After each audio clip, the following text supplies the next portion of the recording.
So we now have Dr. Subrata Chattopadhyay. The students need no introduction, but for others, he is the professor and HOD Business Administration of UEL. Okay. No, thank you. That's all. Okay. Thanks a lot, ma'am. Very good afternoon. It's a post-lunch session, right? So very difficult to get attention. And when the session is as regards agile learning, post-lunch, I think there is some sort of a disconnect. So, anyways, I'll try my best to take up this topic. So basically, what I'll focus on is the agile learning practices that should be there in academia, especially in the higher education perspective. Right?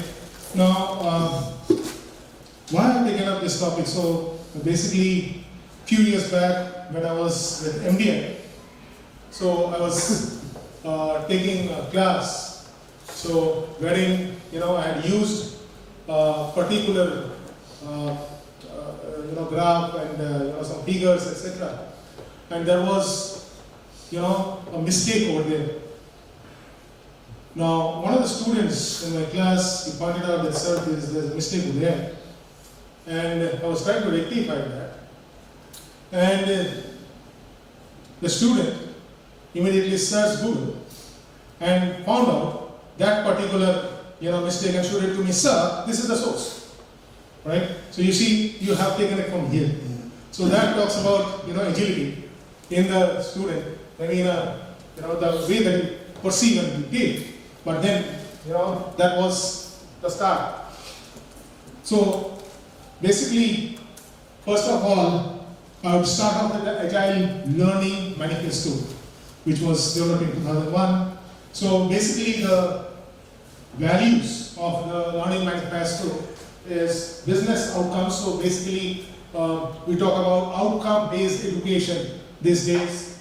So business outcomes over the knowledge gain, that's important. So then is the growth mindset over the current skill set. So how much of growth mindset you are in as compared to the skills. So when we say about knowledge, skills, the attitude, etc. Right? So the outcome, business outcomes, the growth, and the next very pertinent, especially post-pandemic, which is how much it is real-time embedded over the training time offline and community compounding over individual practice. So the principles on which the Agile Manifesto is based is learning to earning. So I always tell that when you're in a student phase, like you see when you learn to drive, right? Learner license is there and L is written, and that leads to earning. Okay, so if you excel in your learning, then your earning goes more. Okay, motivation, multiplier, just-in-time, microbursts, dynamic pathways, progressive learning, flow of value, data. It should be data-driven, AI-enabled, socially amplified, and all that stuff. Right. So that is about the manifesto. So when we talk about the agile learning design, you can see there are two parts to it. One is the initial plan and design, and next is when you are prototyping. In the prototyping phase, what are the steps and stages that are there? So when you design an agile learning system, or you design a course or something like that, you first plan, then orientate, design, select, and then ready. And you iterate the same. So in the prototyping phase, it would be, the steps would be you design, you select, you design, and you prototype, and you review it, and you continue with this process till it is finalized. Okay? Now, today we talk about holistic learning. And when we talk about holistic education ecosystem, right? So there are different parts to it, as you can see. So institute as a resource facilitator meaning that the institute of learning, you will have your faculty resources, your mentors, who will be facilitating the learning process. The faculty would be there as a facilitator, as a coach, as a mentor, to guide you, to motivate you. Then another thing which is very important, which is peer-to-peer learning. That means, learning amongst yourselves. So peer-to-peer learning. So these are the different perspectives of the holistic learning education ecosystem. Then you have knowledge research, and creation. So basically, anything that we discuss, anything that we talk about, right? So for example, if I'm taking a class and I'm taking the materials which are available on the internet or on the books, the textbooks that you're reading, right? In one of my feedback, and that's also another learning, right? Some of the students wrote that already this is there in the book and it's available on the net. So what you as a faculty is contributing? What is it for me to learn from you? Why should I attend your class? Very important learning. Okay. Next is, how do you develop cost-effective teaching pedagogy, global connect? So you have seen that in these 2 years, one good thing which has happened is that in these online sessions, right, we have actually understood that the world is a global village and you have resources and you have speakers from across the world who can be connected. And students, the faculty, they have done a wonderful networking across the world. So, it's a small place. So global connect is there. Smart classrooms. So we can see smart classrooms these days. Experiential learning, unique student experiences.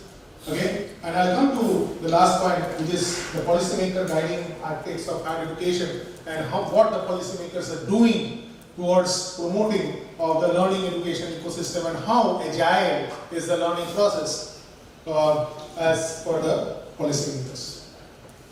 So when we talk about the learner and the learner centric outcomes, right? So the learner, first of all, should decide what they want to learn and what are the learning objectives based on the desired course outcomes. So we talk about Bloom's taxonomy these days. Right? So there are 6 levels of the Bloom's taxonomy and there are the course outcomes, the program outcomes. The course outcomes are aligned to the program outcomes and basically it is focused on outcome-based learning. Using the learning preferences and the technologies to decide how they will learn. Now, what do I want to say over there? You see, you have your physical classrooms. Now, there are many students out here. If you want to learn any particular subject or any particular topic on which a particular lecture is being delivered, your faculty is delivering that. But trust you me, you all can connect to the best faculty in the world and listen to that particular lecture. It's possible. This is right. So, creating borderless learning communities through social media platforms that has been enabled. And peer-to-peer and faculty connect to develop emotional quotient. All these things are learner-centric initiatives and outcomes. Okay, feedback from educators. I just now said about feedback from educators. Right, it is their choice to utilize the feedback or not.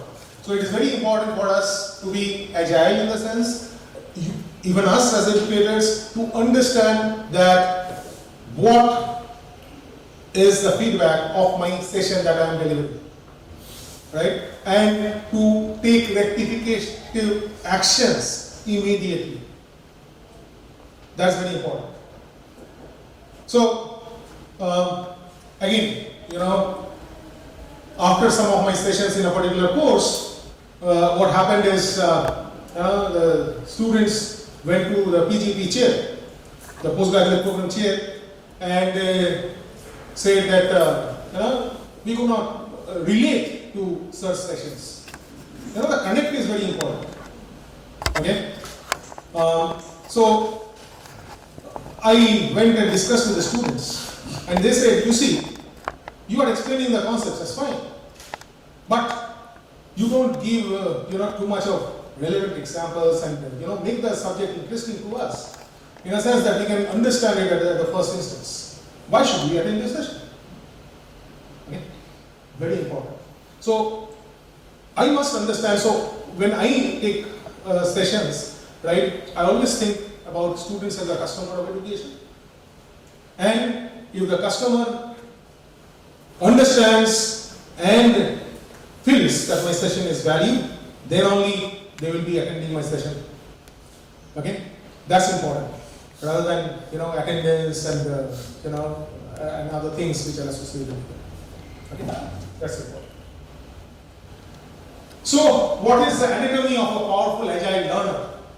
Coming to that, as you can see, right, the brain-based learning strategies, growth mindset, reflective practice, collaborative networks, again, search and sense making, all these things are there, performance systems and tools, continuous learning, all these things are there.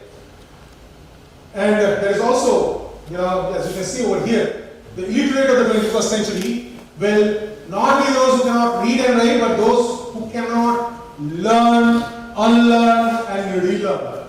Okay, I will talk about it. So this is very important. See, even when you talk about corporates, you talk about academia, right? It's basically the waterfall model which we will come to that is followed. When a particular company comes for campus recruitments, or even you apply as a lateral entrant in an organization, what are the your academics that is searched for, that is wanted? They want to know about your class 10, class 12, your graduation percentage, your post graduation and all that, right? So say for example, someone who has done his graduation maybe in the 80s or 90s, in 2022, is that graduation relevant? So, many things have changed in those subjects and moved. But still, companies prefer those traditional marks that you have. And we all boast that we have studied in this school, this college, right? Even at the age of 60 or 70, we boast that we were students of this institution. But then, are you relevant? And do you have the knowledge and the skills which is required in your area, which the students of this generation do have? That needs to be understood. So I was talking about waterfall model.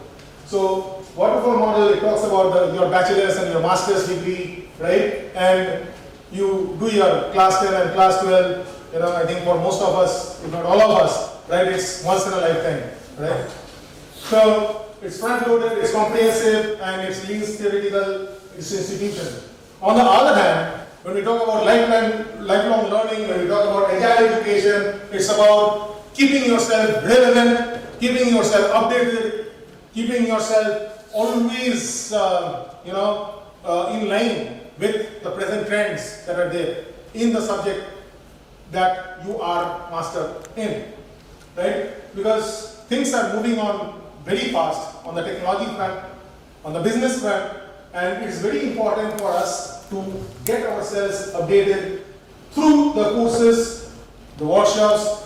The frequency mentioned over here is once per year. I would say, it should be once per week or once per month, right? At a lesser frequency, just in time, it should be modular, and the learning should be practical and vocational. Now, having said that, you see, like the manufacturing industry, there are 7 ways of manufacturing. Similarly, there are 7 ways of education. Okay? Coming to inventory, as I said, the concepts and ideas that must be stored until a future time to be applied, which may be forgotten or become obsolete. So, say for example, what you have learned in 80s or 90s, right, is not relevant today. Right? So that has become obsolete. So you need to be updated. Right? Extra processing should be there. That's basically a waste. And coming to the waste of education, relearning due to initial shallow learning and time lapse within the related subjects. So when we do our graduation, or there are a number of subjects that is there, in post-graduation number of subjects that is there, the learning may be shallow, right? Because over there you are learning to pass the examination, but you are not learning for your life. Okay? So hence you need to relearn those subjects. Right? Then overproduction is another waste in the manufacturing process related to education, extra and unnecessary curriculum and assessment activities. You will see this in many traditional university and institutional curriculums, wherein the curriculum is not revised and it goes on for years. And industry-oriented curriculum is not there, industry-centric. So there is a huge gap between what academia actually has to produce and what industry requirements have. And this gap actually makes students difficult to fit into the industry requirements. Then there are other ways like transportation, so knowledge must be carried from one subject to another, which may not allow a proper continuation of the learning system. So the knowledge transportation may not happen. Then relevance of the topics in a subject must be kept on hold until a later subject. So in some of the subjects, the topics kept on hold until a later subject is coming up. So that's another waste. Then moving from one subject to another without fully understanding the first subject, and that's what happens when you pass the different semesters, right? You have to just go on practicing in the for the subjects for the exams without actually understanding the essence of the subject and what actually is required to be relevant for that particular subject as per the industry requirements. And I talked about this also: shallow learning, forgotten curriculum, failure to comprehend the subject matter relevance. Okay. Let me take this example also. So it happened with me, a particular candidate. She was a 10-pointer, right? She was a 10-pointer. And I was taking a session on marketing research. So I asked that, what is range? So then I asked that, who scored the maximum? And that particular lady raised her hand and said, I got 10 points. I wanted to understand that who got the highest and who got the lowest, and to explain what is the range. And you will be really shocked that particular 10-pointer could not explain what range means, and what is the relevance. You are getting marks, but then the learning is shallow. So that's what I was talking about, the current education ecosystem. So you can see in school education, the number of schools is 1.5 million, number of students 240 million. The students in the government schools comprise around 52.5, right? The gross enrollment ratio in class 1 to 8 is 96.9, is government data, right? Which comes down to 80% at the secondary level, and in the higher secondary level comes down to 56.2%. And now, if you take the continuum to higher education, you see the number of universities is around 1,000. The number of colleges is around 40,000. Standalone institutions, 10,725 or 11,000 almost, right? The gross enrollment ratio comes around 50% of 56.2%, which is around 26%, less than 50% of that. Number of students is 37 million. But how many of these students who are going for higher education are actually relevant for the industry? And you can understand this by the employment figures, right? Which is very dismal. Which means that there is a lot of disconnect between what is being taught, what is being learned, and what actually is the requirement. Hence, agile learning methodologies, that is beyond curriculum, you are actually using different forms of learning to keep yourself abreast of the trends so that you are differentiated from the rest. Okay, so this talks about the structure of higher education ecosystem, where you have the curricula and pedagogy, you have the faculty, then research, partnership, infrastructure, right? Funding, governance, leadership, technology. So all these, embedded into the higher education ecosystem. Also, in this lines, since there is a lot of disconnect, so the different bodies, they are actually coming up with practices so as to assess the higher educations. So the National Research Foundation (NRF) has been formed, right? And as you can see, that integration of vocational, teacher and professional education, internationalization of education, these are coming up, right? Standalone HEIs and professional education institutions will emerge, multidisciplinary. So this is as per the any national education policy which is coming up, right? Which states that the gross enrollment ratio should be 50%, which was we saw as 26% by 2035. Very important is holistic and multidisciplinary education that we were talking of. Then technology in education, that is digital learning, physical and digital learning. So hybrid learning procedures, right? Disruptive technologies like AI, AR, VR, metaverse, etc. You should catch up with that, right? Then very importantly is to imbibe a culture of research and knowledge creation. There is one figure, which is given over here. India spends around 0.69% of the GDP, which is less than 1/3 as compared to the US or China on research and knowledge creation. So, these are huge gaps which require to be, improved. Internationalization, opening doors to the global universities, like, the university that we are in, we have MOUs with around 37 international universities of repute, right? Very, very important to have collaborative learning, right? More of inclusivity, faculty autonomy and freedom to innovate. So these are, certain things which are there in the national education policy, which will be coming very soon. So basically, what we need to do is we need to learn to unlearn, right? So as you can see on the left top, the most dangerous phrase in the language is we have always done it this way, and that is what is resistance to change, right? And rapid destruction of your ideas when the time is right is one of the most valuable qualities that you can acquire. So you must force yourself to consider arguments on the other side. That talks about empathy. Okay? So one should learn the new concepts, adapt the unlearning habits, right? So whatever is required, whatever is based on the industry requirements, you should actually learn based on that. You should use the inversion technique to seriously consider the opposite option, right?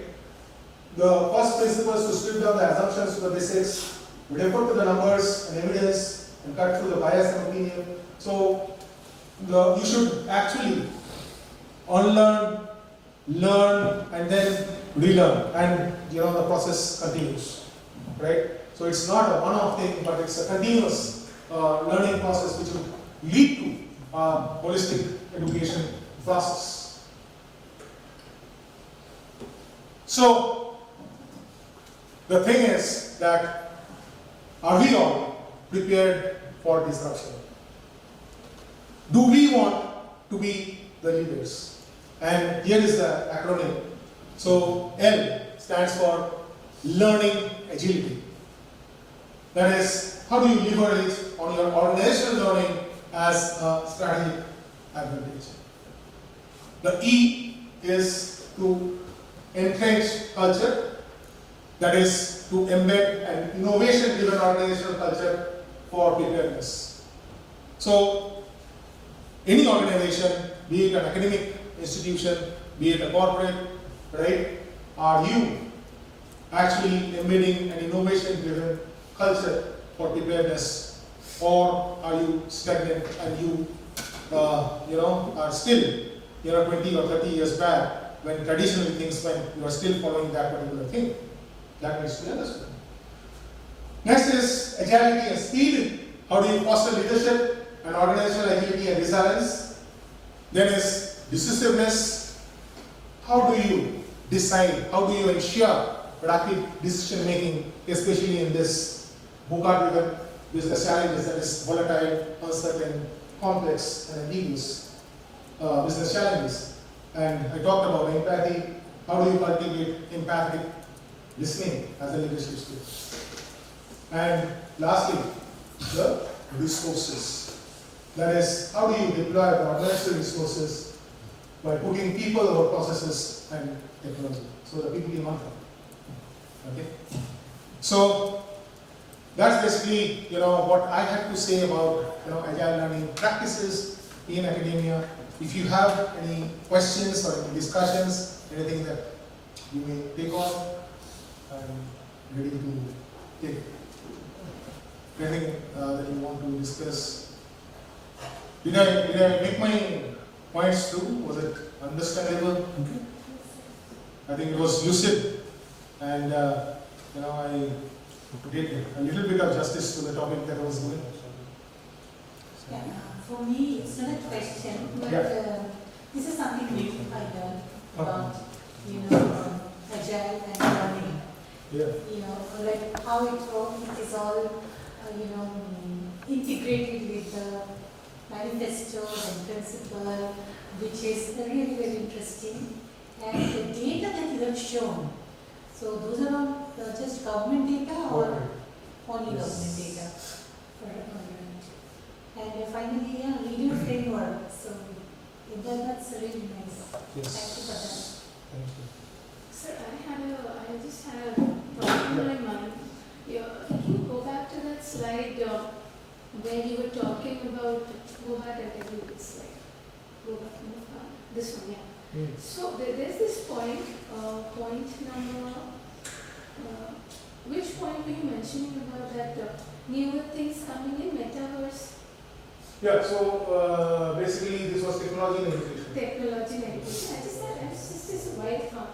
So do you think metaverse as a product will become viral, will it hit that virality curve?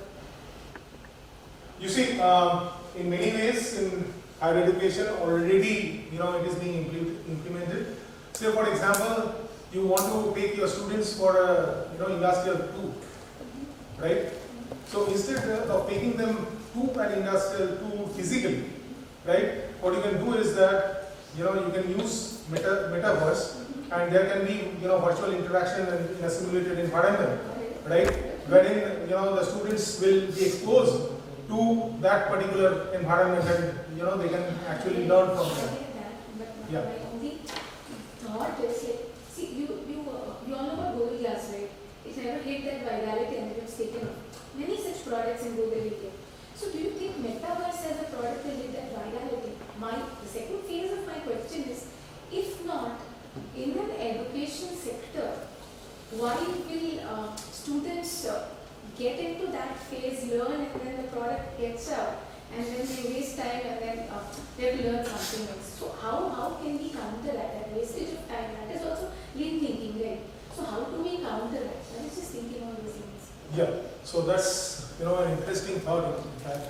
So, as I was saying, that what we all have learned, maybe, 10 years back, that has become obsolete now, right? But then, that is not many a times recorded, right? People go the traditional way, about the waterfall model that I was telling you. So,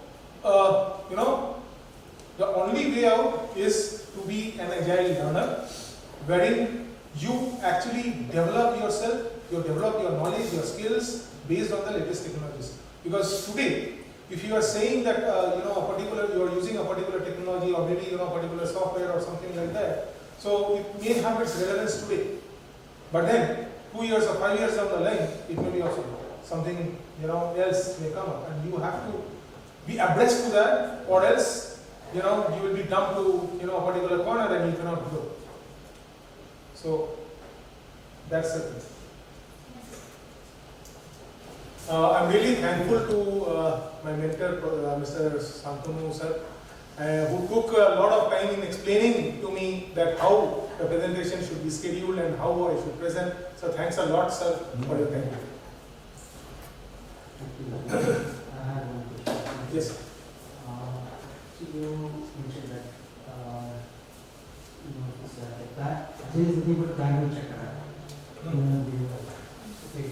So if you see that how you're bringing it to the education sector. simple question is, I haven't applied any feedback on hands. There's something different. Which will help you to get the feedback and take some steps. Very good question, sir. In fact, we are working on it, right? We're in the final stages of NAC. So, what we have developed is the students, when they take admission, they are assessed, through the quizzes. After every class, we have a system like that, and then there are mid-sem examinations, and then finally the semester examinations. Now, there are different mentors who actually tries to understand that how the performance of the student is over a period of time throughout the semester, and based on that, the students are classified into either slow learners, average learners, and fast learners. Now, after a semester happens, so 50% weightage is given to this continuous assessment, and 50% weightage is given to the semester examinations. And, say for example, the student gets, a grade point of around 6, then the student is classified as a slow learner. And then there are, strategies and tools for the slow learners, wherein, mentoring, counseling the students, right? Understanding that what their drawbacks are, and developing the student by the mentor over time. We have seen that over semesters, the performance of the student gradually, increased, and from 6, the time when they have the 7th or 8th semester, the final semesters, right? That percentile score, the ACPA has gone up to around 9. So, that is the metric that we are using, so as to identify and gradually, take the students for slow learners to fast learners. Now, for fast learners to super performers, the model is different, and probably, we would use the agile learning and agile education system beyond the academic, barriers of learning for those advanced learners, wherein, these students can be super performers and they can learn beyond their curriculum. Thank you, sir. Thank you so much.